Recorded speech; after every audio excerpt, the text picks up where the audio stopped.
నమస్తే వీక్షకులారా, మీరు చూస్తున్నది వైకే టీవీ నెట్వర్క్ ప్రత్యేక Deepavali face to face programme. ఈరోజు మనతో ఉన్నారు శ్రీకాకుళం జిల్లాకు గర్వకారణమైన ప్లేబ్యాక్ సింగర్ భారతి రమేష్ గారు.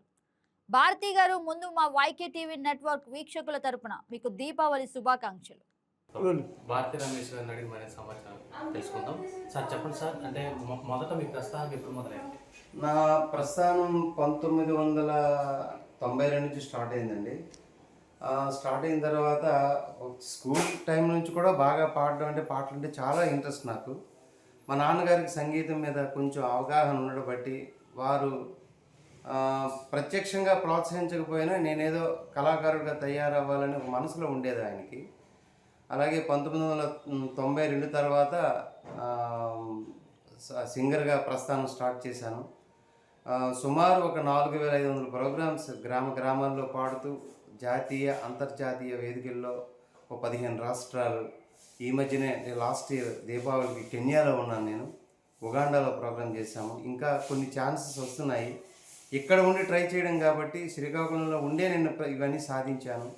సినీ దిగ్గజాలు కోటి గారు, వాసురావు గారు, ఆర్పి పట్నాయక్ గారు, జియానంద్ గారు ఇలాంటి వాళ్ళతో కూడా ప్రోగ్రామ్స్ చేశాను. అంతేకాకుండా జానకమ్మ గారితో ఒక 5 సార్లు పాడాను. చిత్ర గారు, బాలు గారు, అలాగే గీతామాధురి, మాలవిక, రేవంత్, ఈ సింగర్స్ అందరితో పాడుతూ నేను ఇండివిజువల్గా ఒక ప్లేబ్యాక్ సింగర్గా ఈ మధ్యనే 2 ఆల్బమ్స్ కూడా సంగీత దర్శకత్వాన్ని వహించాను నేను. పాటదుర్గమ్మ నవ స్వర పుష్పార్చన, శ్రీ సంపత్ వినాయక స్వర పుష్పార్చన, ఈ పాటలతో పాటు రథసప్తమి సాంగ్స్ కూడా నేను చేశాను. ఈ మధ్య అటు కూడా కొంచెం దృష్టి మళ్లించి చేయాలనే తపనతో ముందుకు వెళ్తున్నాను. ఒక నేషనల్ అవార్డు, అలాగే 15 రాష్ట్రాల్లో ప్రోగ్రామ్స్ చేస్తూ ఊరిల్ అవార్డు, ఒక 20 వరకు అవార్డులు వచ్చి ఉంటాయి. అంటే స్పెసిఫిక్గా చెప్పాలంటే ఇది నా ప్రస్థానం.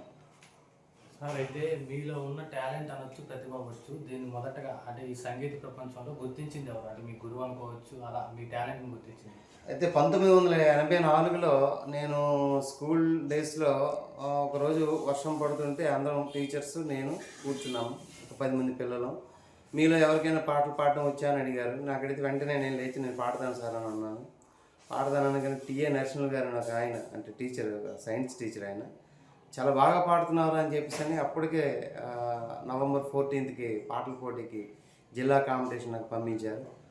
ఫస్ట్ అటెంప్ట్లోనే జిల్లా ఫస్ట్ వచ్చింది. సెకండ్ కూడా 10th క్లాస్లో కూడా ఫస్ట్ ప్లేస్ వచ్చింది.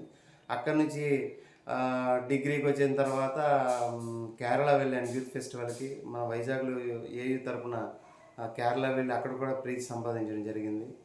అప్పట్లోనే స్టార్టింగ్లోనే వాణి జయరామ్ గారికి, తర్వాత బాలు గారికి ట్రాక్స్ కూడా పాడాను నేను. అలాగ ప్రస్థానం మొదలవుతుంటే బండారు చిట్టుబాబు గారిని ఐడెంటిఫై చేసి కొద్ది రోజులు ఆయన దగ్గర సంగీతం నేర్చుకున్నాను, లలిత సంగీతం. వెంటనే నా ప్రతిభని అది మణిశర్మ గారి స్టూడియోలో వాసురావు గారు పరిచయం అయ్యారు. ఆయన చాలా బాగా పాడుతున్నావు, ఆయన ఇదే ఊరిని అడిగారు. ఆయన అడిగితే నాది శ్రీకాకుళం అని అంటే, పలానా శ్రీకాకుళం జిల్లా నేను వస్తున్నానయ్యా, వచ్చేటప్పుడు తప్పకుండా నీకు ఆపర్చునిటీ ఇస్తానని చెప్పారు. కొన్ని కారణాల వల్ల ఆ ప్రోగ్రాంలో నాకు అవకాశం దొరకపోయినా ఆమెను గుర్తుపెట్టుకొని ఇలాంటి వాడిని మనం వదలకూడదని తీసుకువెళ్ళి ఫస్ట్ అటెంప్ట్లోనే శంకర్ మహాదేవన్ ఎదురుగానే శ్రీ మంజునాథ మహాప్రాణదీపం పాడించారు. తర్వాత ఢిల్లీలో ఆనంద్ గారు తీసుకెళ్ళి పాడించారు. కొన్ని ప్రముఖ ఛానల్స్లో ఇంచుమించు 10 ఛానల్స్లో నా ప్రోగ్రామ్స్ కంటిన్యూగా 96 అంటే 2000 నుంచి 2010 వరకు కంటిన్యూగా వచ్చేవి. అలాగే 2004లో సత్యసాయిబాబా గారి సన్నిధిలో ప్రెజెన్స్లో పాడితే ఆయన మెచ్చుకొని ఆయన నా పాటలు విని ఆనందించి ఒక బంగారు ఉంగరాన్ని తొడిగారు. తర్వాత ఈ సంగీత ప్రస్థానాన్ని అందరికీ కూడా మా తల్లిదండ్రుల ప్రోత్సాహం తక్కువ ఉన్నా నాకు మ్యారేజ్ అయ్యాక నా భార్య సహకారం చాలా గొప్పది అని నేను అనుకుంటాను. ఎందుకంటే ఆర్టిస్ట్ ఏ టైంకి వెళ్ళి ఇంటికి వెళ్ళి బయటకు వెళ్ళి వస్తారో తెలియదు. ఏ టైంకి వచ్చినా ఏ రోజు మీరు వెళ్ళిపోయారు ఇంట్లో చూసుకోవట్లేదు, తన ఇల్లంతా చూసుకుని నేను ప్రోగ్రామ్స్ పని మీద వృత్తిరీత్యాలాగా రావడం జరిగింది. ఈ సంగీత ప్రపంచంలో సాధన అనేది చాలా ముఖ్యం. అంటే దీనికి మీరు ఎంతో కఠోర సాధన చేయాల్సి ఉంటుంది. ఈ ఏదైతే పాటలు పాడాలో దీనికి మీరు ఎలా కష్టపడారు? అంటే స్టార్టింగ్ స్టేజ్లో అంటే అవకాశాల కోసం మాత్రం ఇప్పటికన్నా అప్పుడు చాలా కష్టమయ్యేది. ఒక ఆర్టిస్ట్ బయటకు రావాలంటే వాడికి ఫైనాన్షియల్ స్టేటస్ ఉండాలా, తర్వాత కొంచెం గ్లామర్ ఫిగర్ కూడా ఉండాలి. ఇది నేను ఓపెన్గా చెప్తాను ఎక్కడ కూడా. ఎందుకంటే ఏ వ్యక్తికైనా సరే అందం ఉండేసరికి ఒక అట్రాక్షన్ ఉంటుంది. అంటే నేను అలాగైనా అందంగా లేనని కాదు, ఉన్నాను, కానీ కాంప్లెక్స్ అని చూస్తారు. కానీ ఆర్ట్ కానీ ప్రధానంగా ఉంటే అది ఏవి పనికిరావని నేను నిరూపించాను. ఆర్ట్ ఉండేటప్పుడు, మన టాలెంట్ ఉండేటప్పుడు ఎలాగున్నా అనవసరం, కానీ సమాజానికి మాత్రం అది కావాలని నేనైతే విశ్వసిస్తాను. అంటే ఇప్పుడు ప్రజెంట్ చూస్తున్నారు మీరు ఛానల్స్లో, వాళ్ళకు ఉన్నది ఎంతైతే లేనిది ఎంత చూపించేస్తున్నారు. కానీ మేము అది కష్టాన్ని నమ్ముకొని కఠోర సాధన. మీరు అన్నట్టు ఒక పాట ప్రాక్టీస్ చేయాలంటే ఒక 10 రోజులు జాగ్రత్తగా ప్రాక్టీస్ చేసి కరెక్ట్గా పాడుతున్నామా లేదా చూసుకొని, ప్రజెంటేషన్కి వెళ్ళే ముందు ఒకటికి 2 సార్లు చూసుకొని మేము వెళ్తుంటాం. అదే నాకు తాలూకా సీక్రెట్ కూడా అదే. ఇప్పుడు చూస్తున్నాం, ఇప్పుడు వచ్చే రీసెంట్ పాటలన్నీ కూడా ఏవైతే ఆ లిరిక్స్ ఉన్నాయో అంతా ఆంగ్ల భాష కానీ రకరకాల అది సరిగా లేదు. ఒకప్పుడు పాటలకి ఇప్పుడు పాటలకి ఆ లిరిక్స్కి ఏదైతే తేడా ఉందో ఇప్పటికీ అప్పటికి తేడా. నాకు మా జనరేషన్ ప్రకారం చెప్పాలంటే మాత్రం ఈ వ్యవస్థ అంతా మాత్రం ఒక మెరుపులాగా వచ్చి మెరుపులాగా వెళ్ళిపోతున్నారు. ఇది వాస్తవం. నేను ఒక సింగర్గా 30 సంవత్సరాలు నిలబడ్డానంటే ఆ పాత పాటలు ఎక్కువగా పాడబట్టే నాకు ఆ వాల్యూ వచ్చింది. ఇది సత్యం. ఇది ఇప్పుడు ఒక పాట వింటున్నారు, ఆ పాట అయిపోయిన తర్వాత ఆ పాట గురించి పట్టించుకోవట్లేదు. ఈరోజు ఏ దివిలో విరిసిన పారిజాతం ఉంది, ఇళయరాజా గారి లలిత ప్రియకమలం ఉంది, తర్వాతను నన్ను దోచుకుందుబడే అని ఉంది. ఇలాంటి పాటలన్నీ ఎక్కడికి వెళ్ళినా అడుగుతారు, కామన్గా అడుగుతారు. అంటే ఆ లిరిక్స్ స్టాండర్డ్ వేరు. ఎందుకంటే నారాయణ రెడ్డి గారు, బాపు గారు వాళ్ళతో నేను పనిచేశాను, నాకు తెలుసు ఆ విషయం. వాళ్ళ స్టాండర్డ్స్ ఉన్నాయి కాబట్టి ఈరోజు వాళ్ళు లేకపోయినా వాళ్ళ తాలూకా పాటల తాలూకా స్టాండర్డ్సే నిలబడతాయి. ఇది వాస్తవం. మీరు అన్నట్టు లాంగ్వేజ్ ఇప్పుడు మీసాల ఏదో పాట వస్తుంది ఇప్పుడు చిరంజీవి గారిది, అది ఆ పాట అయిపోయిన తర్వాత మనం మర్చిపోతాం. మనం ఆ సినిమా వెళ్ళిపోయాక ఆ పాటల గురించే పట్టించుకోం. కానీ ఓల్డ్ ఈజ్ గోల్డ్ అన్నట్టు గతంలో రాసిన వాళ్ళు దేవులపల్లి గారు కానీ, మన జిల్లాకు సంబంధించిన నల్లి ధర్మారావు గారు ఒక పాట రాశారండి సత్యసాయిబాబా మీద. కలువ రేపులు కనులు తెరువవా మా స్వామి అనే పాట రాశారు. ఆ పాట నేనే స్వామి ప్రెజెన్స్లో పాడాను. ఆడితే స్వామి తన్మయత్వం చెందారు. అలాంటి లిరికిస్టులు ఉన్నారు. దూసి ధర్మారావు గారు చనిపోయాడు, ఆయన అద్భుతమైన లిరికిస్ట్. లిరిక్స్ కానీ ట్యూన్స్ కానీ గతం ట్యూన్సే ది బెస్ట్. ఆ పాటలు పాడిన వాళ్ళకి ఎప్పుడు లైఫ్ ఉంటుంది. అయితే ఇప్పుడు మనం చూసుకుంటే మీరు అన్నట్టు ఈ పాటల్లో ఏదైతే ఉందో ఇప్పుడు ప్రస్తుతానికి మీరు ఈ సినీ ప్రపంచంలో పెద్ద పెద్ద వ్యక్తులతో సన్నిహితంగా వెలిగారు. వారితో పాటు అంటే మన సాధారణ ప్రజలు ఏదైతే ర్యాప్ ఉంటుందో మీకు ఆ ర్యాప్ ఉంటుంది. వారితో సన్నిహితంగా వెలిగినప్పుడు మీ అనుభవాలు ఏంటి? నాకు ఇప్పటికీ మర్చిపోలేనిది ఒకటి ఉంది. ఎస్ జానకమ్మ గారితో నేను పాడిన తర్వాత, అమ్మ మీతో పాడే భాగ్యాన్ని భగవంతుడు కలిగించాడంటే, మీలాంటి వాళ్ళతో పాడే అదృష్టాన్ని నాకు దేవుడు ఇచ్చాడు నాయన, చాలా బాగా పాడారని ఆవిడ కౌగిలించుకుంది. ఆవిడ జేసుదాస్ గారు అబ్బాయి పాడాడు అల్లా శ్రీరామ అని చెప్పి, శ్రీరామదాస్ నుంచి. అందులో శుభకరుడు సురుచిరుడు భగవంతుడు ఎవడ పాటని నేనే 2 వెర్షన్లు నేనే పాడాను. ఆయన పిలిచి చాలా బాగా పాడారు బాబు అని చెప్పి కౌగిలించుకున్నాడు ఆయన. అలాంటి మరి ఇంకా దాన్ని ఊహించలేము. సత్యసాయిబాబా గారు అంటే ఆయన ప్రజెన్స్లో పాడిన తర్వాత 2వ రోజు పిలిచి మాట్లాడి నా 2 చేతులు పట్టుకొని ఒక బంగారు ఉంగరాన్ని తొడిగి నన్ను అంత బ్లెస్ చేశారంటే, అంతకన్నా జీవితంలో ఇప్పుడు కోట్లాది మంది భగవంతుడు ఆయన. ఎవరు నమ్మినా ఆయన నమ్మేవాళ్ళు కోట్లాది మంది ఉన్నారు. ఆ ఉన్న వాళ్ళలో నన్ను కూడా పిలిచి కంఠం బాగుంది, సాధన చేయి, నేను ఉంటాను, నీతో ఉంటాను, నీ ఇల్లు అని చెప్పిన సింగర్కి ఎవరికి లేదట. నాకు ఓపెన్ ఇంటర్వ్యూ. కలువరేకుల కనులు తెరువవా మా స్వామి, నిలువెల్ల కన్నులై నిలిచినది భూమి, భువనమంతా నీకై భూపాల రాగమై,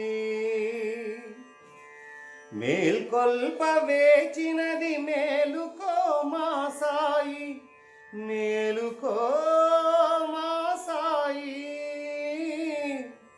మమ్మేలుకో సత్య సాయి. ముఖ్యంగా ఈరోజు స్వామివారిది అవతార ప్రకటన. అంటే అక్టోబర్ 20న నేను సాయినని ప్రకటించిన రోజు ఈ పాట పాడడం అనేది చాలా అదృష్టంగా భావిస్తున్నాను. ఒక చిన్న సినిమా పాట కూడా. ఏ దివిలో విరిసిన పారిజాతము, ఏ కవిలో మెరిసిన ప్రేమ గీతము,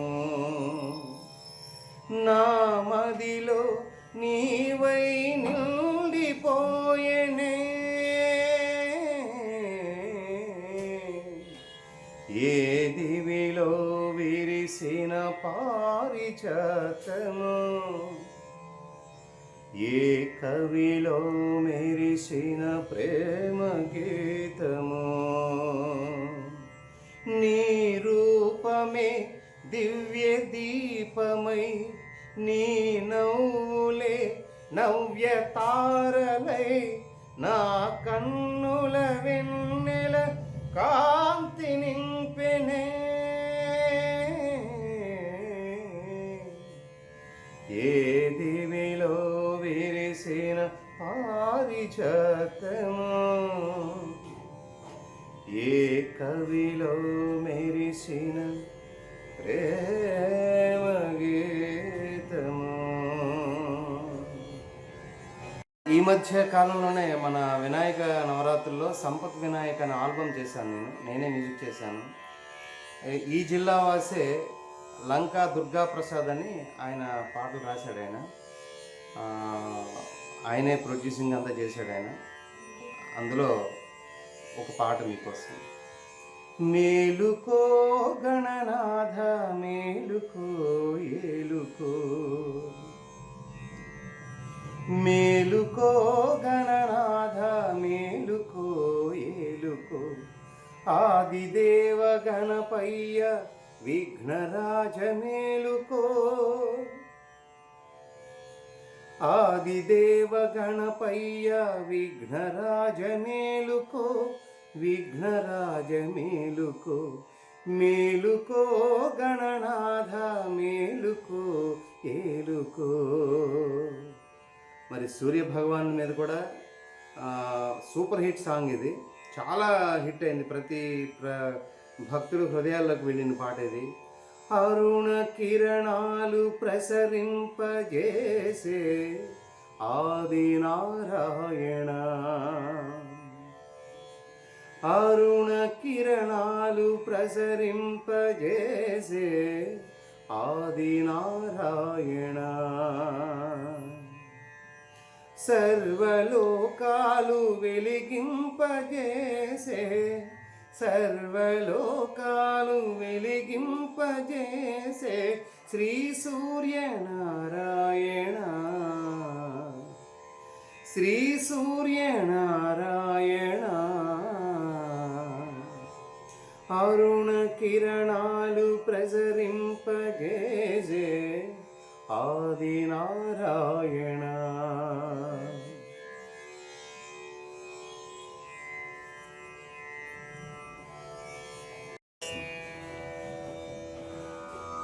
ఓం మహాప్రాణదీపం శివం శివం, మహోంకారరూపం శివం శివం, మహాసూర్యచంద్రాగ్నినేత్రం పవిత్రం, మహాగాఢతిమిరాంతకం సౌరగాత్రం, మహాకాంతిబీజం మహాదివ్యతేజం, భవానీ సమేతం భజే మంజునాథం.